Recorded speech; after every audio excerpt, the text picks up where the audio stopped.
तो प्यारे बच्चों, बेटा कक्षा 2 में सप्ताह 20 के अंतर्गत गणित में हम पढ़ेंगे रेखाएं ही रेखाएं। क्या पढ़ेंगे? रेखाएं ही रेखाएं। रेखा, जो ये लाइन है, ये एक रेखा है। ये मुड़ी हुई रेखा है, ये गोल है, ये सीधी रेखा है। तो आज हम इन्हीं के बारे में पढ़ेंगे, ठीक है। आगे बढ़ने से पहले आप सभी से वही एक छोटी सी रिक्वेस्ट है, जो लोग मेरे चैनल पे नए हैं या आप लोग पहले से भी जुड़े हुए हैं और आपने अभी तक मेरे चैनल को सब्सक्राइब नहीं किया तो सब्सक्राइब कर लेना।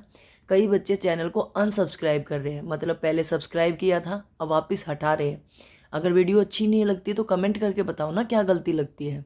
चैनल को सब्सक्राइब रखो ताकि सॉल्यूशन वीडियो आपको जल्दी जल्दी मिले, ठीक है। सभी बच्चे सब्सक्राइब करना। आज पहला प्रश्न है, नीचे दी गई संख्याओं को देखें और लिखें। रेखाएं बतानी है। देखो बेटा, रेखा तो सीधी ही होती है, ये मुड़ी हुई रेखा हो सकती है, लेकिन इसमें कोई रेखा नहीं मानी जाएगी, ठीक है। अब आपका पहले गिनती है ये 0 से 9 तक, ये तो आपको समझ में आ गया। अब देखो पहला प्रश्न है, संख्याएं जिनमें सीधी रेखा का इस्तेमाल हुआ है, जो सीधी हैं वो संख्याएं बतानी है। इसमें सीधी रेखा है ये वाली, इसमें है ये वाली, इसमें नहीं है, इसमें नहीं है, इसमें है। हम चल रहे हैं 3 में नहीं है, 5 में ये वाली है, 7 में ये वाली है, 9 में ये वाली है। तो आपको संख्याएं बतानी है। तो देखो पहले 2 में आई थी, फिर 4 में, फिर 1 में, फिर 5 में, 7 में, 9 में। सीधी रेखा है, ठीक है। सीधी मतलब या तो ऐसे सीधी है या ऐसे सीधी है।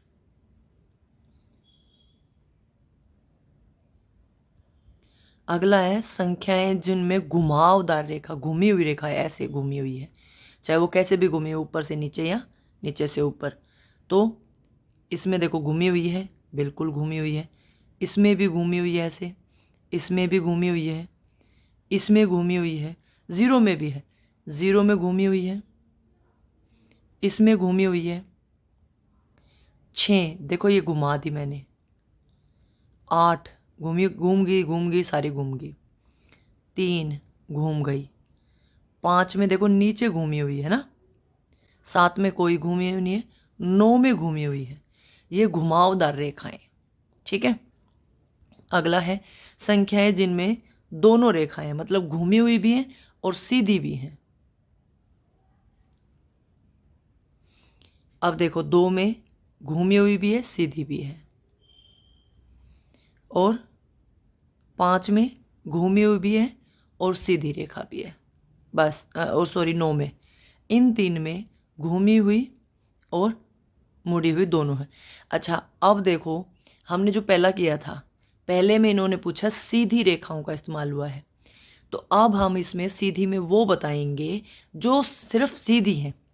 इसमें तो घूमी हुई भी आ गई ना, 4 में है सिर्फ सीधी, 6 में नहीं है, 8 में नहीं है, 1 में है सिर्फ सीधी, और 7 में है सिर्फ सीधी, ठीक है। ठीक है बेटा, देखिए मैंने संख्याओं को अलग अलग लिख दिया है और अब हमने इनको 3 हिसाब से बांटा है, सीधी, घूमी हुई और जिसमें सीधी और घूमी दोनों हैं। तो जो सीधी रेखाओं वाली हैं वो है 4, 1 और 7, ठीक है। फिर हमने घूमी हुई रेखाएं जिनमें घूमी है 0, 6, 8, 3, इनको लिखा है।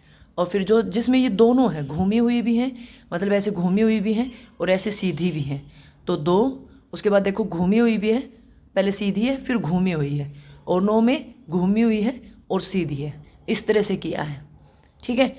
अगला प्रश्न है, नीचे दी गई आकृति को देखें और निर्देशानुसार खाली स्थान भरें।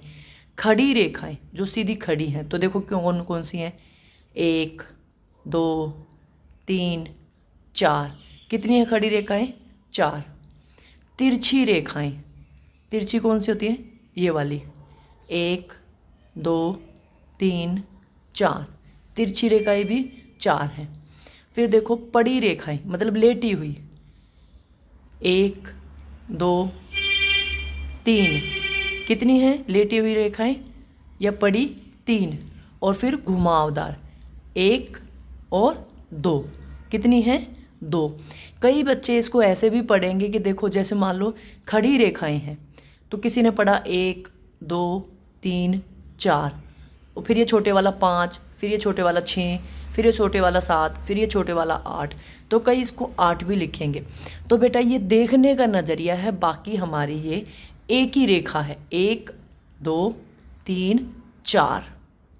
फिर तिरछी रेखाओं की 1, 2, 3, 4। फिर पड़ी रेखाएं लेटी हुई 1, 2 और ये वाली 3। कई बच्चे इनको क्या पढ़ेंगे? 1, 2, 3, 4, 5, 6, 7 पढ़ेंगे। लेकिन मैं आपको पूरा पूरा पढ़ना सिखा रही हूँ कि ये पूरा एक मानिए आप, 1, 2 और 3, ठीक है, पड़ी हुई और घूमी हुई 1 और 2, ठीक है, समझ गए? ध्यान से करना है इसको पूरा, ठीक है। अगला है दिए गए चित्र को कॉपी में बनाना। आपको ऐसे ही पहले कॉपी में बनाना है, फिर बिंदुओं को मिलाना है 1 से लेकर 10 तक, फिर बनने वाले चित्र का नाम लिखना है। 1 से गिनती शुरू करते हैं, 1, 2, 3, 4, 5, 6, 7, 8, 9, 10। और ये क्या बना? सितारा, स्टार। सितारा इंग्लिश में बोलते हैं स्टार। दोनों नाम बता दिए मैंने, सितारा या स्टार। आपको ऐसा ही कॉपी में बनाना है और फिर उसका नाम लिखना है। इसी तरह से बना के बिंदु और फिर उसको पूरा बिंदुओं को मिलाना है, जैसे बिंदु बिंदु मिलाना खेल खेलते हैं ना, बस ये वही है बेटा।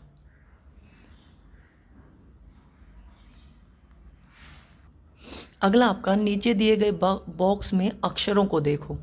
अरे आ, ई, म, क, ज, ए, स, ट, त, ह, उ, ठीक है, देख लिया। अब अक्षर जिनमें सीधी रेखा का इस्तेमाल हुआ है, जिनमें सीधी रेखा, सिर्फ सीधी देखना पहले। न, म, त, ठीक है, इनमें सिर्फ सीधी है। उसके बाद जिनमें घुमावदार रेखा है, घूमी हुई है, सिर्फ घूमी हुई, हाँ, नहीं नहीं, ऊ,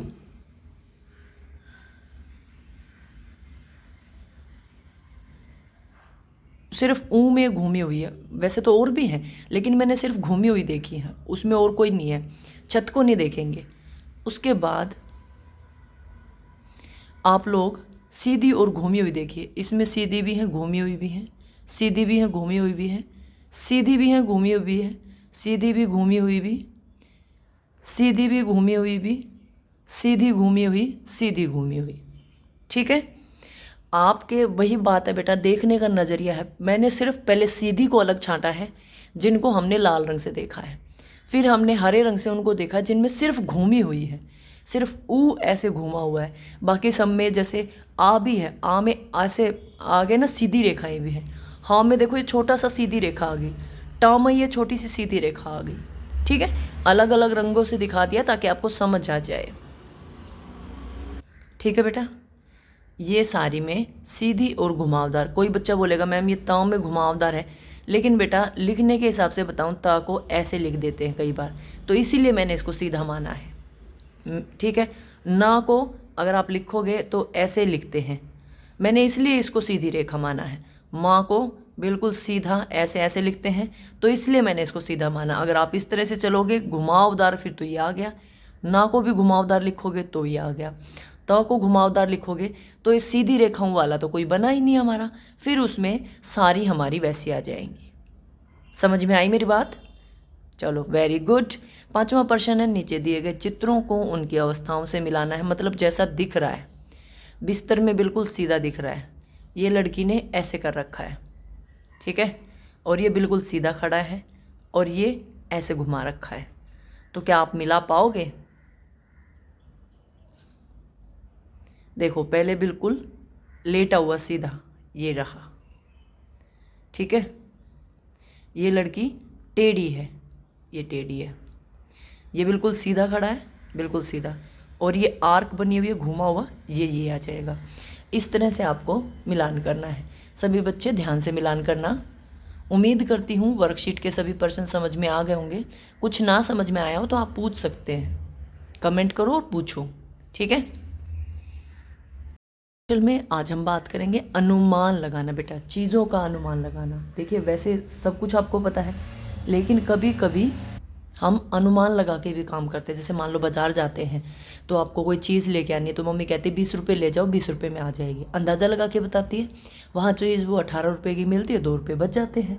तो बस यही क्या है, अनुमान लगाना। आज हम उसी के बारे में जानेंगे। ऐसा मान ज्ञात करना जो सही उत्तर के काफ़ी करीब हो, मतलब जो आपका आंसर आएगा। जैसे 20 रुपये दिए थे, मम्मी ने 18 की चीज़ आ गई, तो उसके आसपास है ना, उसमें जिसमें आमतौर पर कुछ विचार या गणना शामिल हो। विचार मतलब सिर्फ सोच के या फिर अंदाजे से हिसाब लगा के कि 5 रुपये का एक बिस्कुट आता है, 4 पैकेट लाने, 20 रुपये के आसपास आ जाएंगे। चाहे वो फिर 19 के दुकानदार दे या 21 के दे, लेकिन आसपास है, उसको हम कहते हैं अनुमान लगाना। उस आयतन का अनुमान लगाए जो प्रत्येक वस्तु धारण करती है, कि इसके अंदर कितनी वस्तु आएगी। चाय वाले कप में अगर 150 मिलीलीटर है तो गिलास में कितनी आएगी, 200 मिलीलीटर आ जाएगी। उनमें ज़्यादा अंतर थोड़ी होता है। बोतल कितनी, अब बोतल के अनुसार देखो, एक बोतल 250 मिलीलीटर की भी आती है, 300 की भी आती है, 1 लीटर की भी आती है। बोतल के साइज़ के अनुसार निर्भर करेगा। अगर यहाँ देखें तो ये गिलास के जैसे दिख रही है, 250 मिलीलीटर आ जाएगा इसमें। इस कटोरे के अंदर, इसके अंदर भी 200 मिलीलीटर के आसपास आ जाएगा। सिर्फ आप लोगों को अंदाज़ा लगाना है, करके नहीं दिखाना। ये अंदाज़ा मैंने चित्र को देख के लगाया है। जैसे चाय वाला कप और इनके जो साइज़ हैं वो मिलते जुलते हैं, ठीक है। अब हमें ये तो पता नहीं ना कि जैसे आप बोतल की बात कर लो, 1 लीटर की बोतल भी आती है, 2 लीटर की बोतल भी आती है, लेकिन यहाँ पे हम इन चित्रों की तुलना करते हुए, जैसा अभी हमने वर्कशीट में भी किया है, इनको देखते हुए काम कर रहे हैं, ठीक है। अगला उस चित्र पे गोला लगाइए जो अधिक भारी है। बताओ गधा भारी होगा कि तितली? गधा भारी होगा। चम्मच भारी होगी कि फ्राई पैन भारी होगा। पेड़ या फूल? पेड़ भारी होगा। तो आपको अंदाजे से उस चीज़ पे गोला लगाना था जो भारी है। गधा, फ्राई पैन और पेड़ भारी होंगे, ठीक है। आगे बात करेंगे संस्कारशाला की। शाला में आज हम सब पढ़ेंगे, हम अपने विचारों के वशीभूत हैं। अगर हम अपनी सोच नहीं बदल सकते तो हम कुछ भी नहीं बदल सकते। ये बातें मैं आपको बार बार बताती हूँ, पहले भी बता चुकी हूँ कि आपको अपने विचार बदलने, अच्छा सोचना, अच्छा बनना है। अगर आप अपने विचार नहीं बदल पाए तो आप जीवन में कुछ भी हासिल नहीं कर सकते, ठीक है। क्या खाना पीना है? पीले रंग की चीज़ें खानी है, केला, आम, पीली दाल। परिवार के साथ टिक टैक टो, चिड़िया उड़, ये खेल खेलना है, ठीक है। टिक टैक टो कौन से वाला होता है? ये वाला होता है जिसमें कांटा लगाते हैं, 0 कांटा। कई इसको टिक टैक टो भी बोलते हैं, ये वाला खेल, ठीक है। चिड़िया उड़ आपको पता ही है, चिड़िया उड़, तोता उड़, मैना उड़। गतिविधि, पौधों को पानी देना है। अगर आपके घर पे पौधे हों तो उसमें दीजिए, घर पे ना हो तो बाहर जो पौधे हों उनको पानी दीजिए। आपकी दैनिक दिनचर्या वही है, माता पिता का अभिवादन करके दिन की शुरुआत करनी है।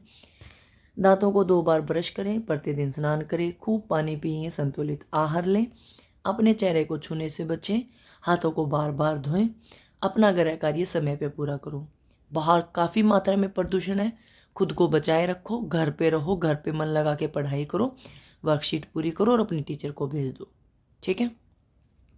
वीडियो अच्छी लगे तो लाइक कर देना, अंगूठे का निशान दबा देना, वीडियो को अपने दोस्तों को भी शेयर करना। आप लोग चैनल सब्सक्राइब नहीं करते हो, चैनल को भी सब्सक्राइब करना, ठीक है। वीडियो देखने के लिए आपका बहुत बहुत धन्यवाद।